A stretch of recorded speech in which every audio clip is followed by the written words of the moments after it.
Hello and welcome back to Tip TV Finance with me, Matt Brown. This is the CEO interview, and it gives me great pleasure today to be joined by Carl Smithson, who is the CEO of Stellar Diamonds.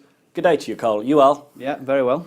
Good stuff. So for our viewers and potential investors, briefly explain what Stellar Diamonds is and where you operate and what you do.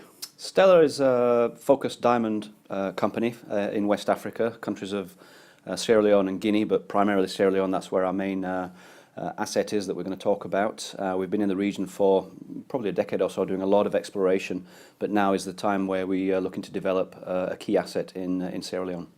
And I believe recently you've had an announcement to the market. You are a listed company, Yep, as well. So obviously you have to announce anything major. Everything. And you've had a recent update that I think would be important to tell our viewers about, if you don't mind. Yeah, well, it's about a year ago actually.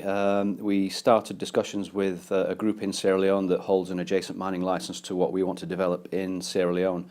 We announced this to the market in August last year. At the time, the way we were structuring the transaction, it was deemed an RTO by AIM, by the stock exchange. So we were suspended from trading for that period to work through the RTO process.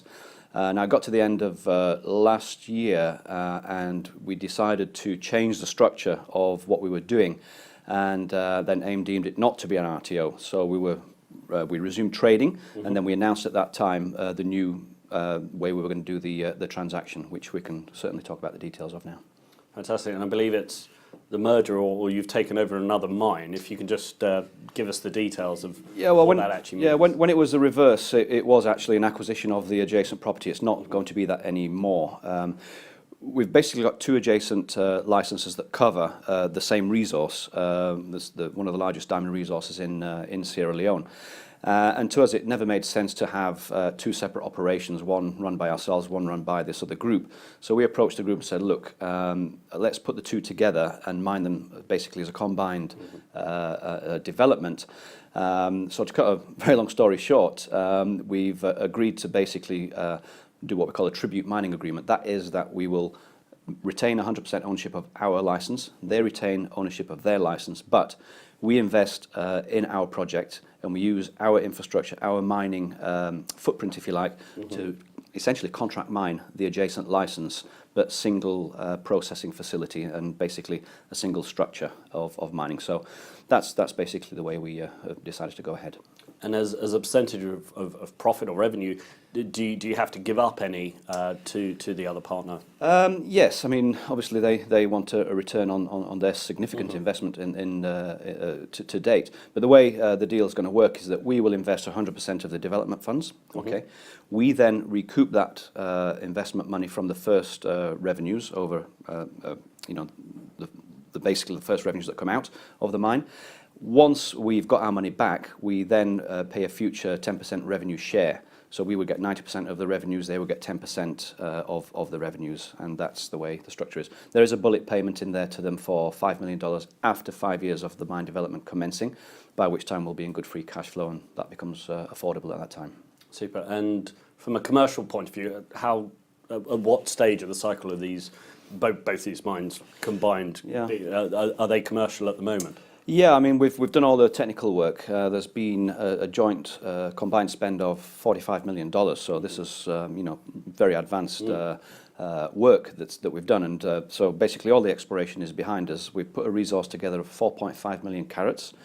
Very high grade diamond deposits these are that we've got into resource with a high diamond value, and it basically makes a very good return on your investment. It's a very high dollar per ton, up to $550 per ton of ore in the ground. That's some of the richest in the world out there, and yeah, I mean it makes a compelling economic case.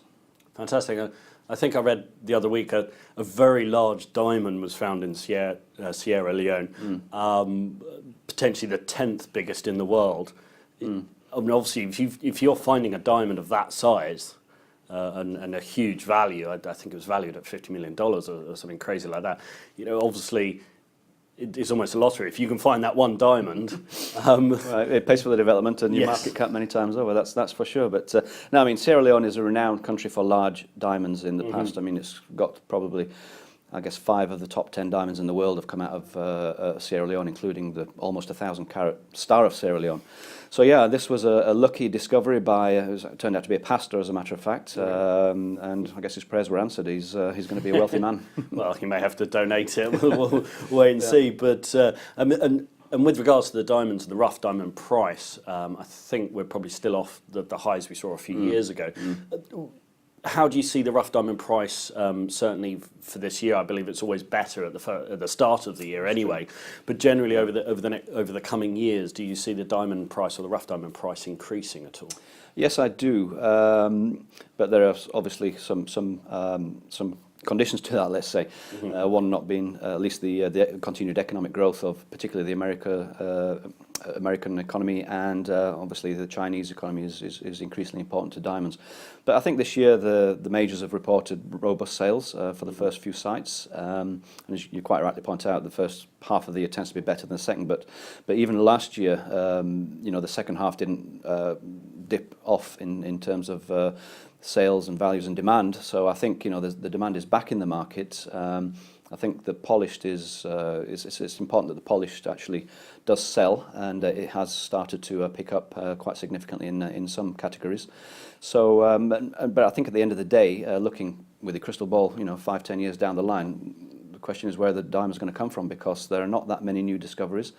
There are a few small mines come on stream in the past year or so. But none that make a significant impact on the long-term supply-demand balance. And unless there's another major discovery very soon, or probably in a few years' time, and a regular reoccurrence of that, there will be a continued shortage of diamonds, probably from 2020 onwards. That's what the analysts tend to say. That's very interesting, and as well, as you already said, kind of US and China. Data coming out from both countries seems to be fairly positive, so hopefully that bodes well for the diamond demand for both the rough and polished. Also within Stellar Diamonds, we've talked about the 2 mines. Talking about their portfolio, do you have any other mines sitting under your portfolio? Not mines. There's the exploration. I mean, Stella's traditionally been an exploration company, and we've done a lot of exploration work in West Africa. So we have some properties in Liberia, some properties in Guinea, but the focus for us remains this development in Sierra Leone, because at the end of the day, we're $4 million market cap. We've got an NPV on this combined project of over 100, with capacity to grow from additional deposits that we will bring into resource. So clearly, as a junior company that's finds funding difficult to come by, you've got to really put your focus onto what is going to drive the shareholder value, and without a doubt, it's this project in Sierra Leone. Super. And with regards to the shareholder value, do you see the shares increasing? Obviously, I'm putting you on the spot, and you'd love to see them higher, but did you think that value will hopefully feed through over the next year or two into the share price for investors? Yeah, you would hope and expect so. The thing is, we're transforming from an exploration company to a development mining company, and I think once the market and the investors actually see that transformation happening, that you're actually moving into development, then hopefully there'll be a correction to that share price, because if you've got an NPV, as I said, over 100, and you're sitting at a market cap of 4, it's got to go somewhere, and ideally it's going to be trying to catch the NPV. But markets are curious beasts, and you never want to second guess what happens. But we've got to fund this project, and we've got to get it into development, and then I think the true value will shine through. So Carl, obviously with regards to the deal, what are the next steps that we should be looking out for? Well, as I mentioned, a lot of work's been done on the technical side. In fact, pretty much all of it that we need to do through the exploration spend, including the mine plan, the resource statements, the financial model, etc., etc. It's a matter of now of pulling the deal together in terms of the documentation, which is, if I can say, is near finalised. We're hoping to be signing those off in the very near future. In the meantime, we're continuing to engage with a strategic investor, looking to bring the necessary funding into place for the mine. And then, subject to that funding coming in, we'd basically be looking at a 3 to 4 month, what we call FEED exercise. That's the front-end engineering design, whereby our consultants come in and really sort of nail down the nuts and bolts of the mine plan, the operating costs, etc., and also drilling out, just to give us a bit more confidence on the geology in terms of steering where the underground declines for this operation will go. So all that will be kind of packed into a 4-month period. So, all being well, we can be embarking on that exercise, in a couple of months or so. But as I say, it remains subject to the funding. Fantastic. Well, hopefully we see some more upside, and fingers crossed you might find one of these big diamonds out there. Well, that would be nice, wouldn't it? Nice Then we'll have a for different everybody. conversation. Fantastic. Well, on that note, Carl Smithson, CEO of Stellar Diamonds, thank you very much for joining us today. Thank you. It's a pleasure.